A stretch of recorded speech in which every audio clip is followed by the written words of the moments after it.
Tourette syndrome being a disease of the onlooker, one thing that's often the biggest problem is issues like confidence and self-esteem. It's not ability to perform. It's the fact that people have been poking you in the eye and telling you you can't perform since you were young, perhaps.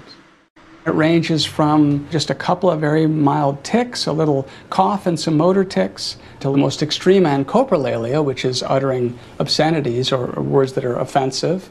That's a very small percentage, 10 or 15% of the total folks with Tourette syndrome. There's no doubt there's a social stigma to ticking, and where it impedes people's social development and social life, that's unfortunate. Where it impedes their job life and their career progress, that's tragic. The issue of rage attacks, it has been given various names in the popular press. It is still really a research question.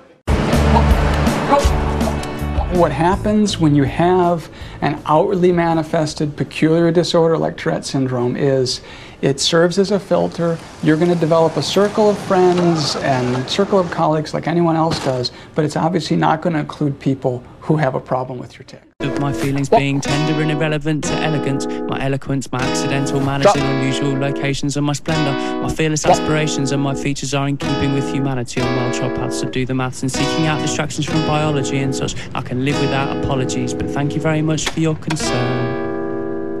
It was undiagnosed. I'd had this life history of tics waxing and waning. It was part of me. I never thought much about it. I'm Peter Hollenbeck. I'm a professor of biological sciences at Purdue University. People do ask, they say, well, you're a neuroscientist. Didn't you ever say to yourself, gee, I think I have Tourette syndrome? I just never thought about it in much detail. Professor Peter Hollenbeck had his Tourette's diagnosed by a colleague at a cocktail party. By this time, he had already successfully taught neuroscience at a variety of well-respected universities, including Harvard.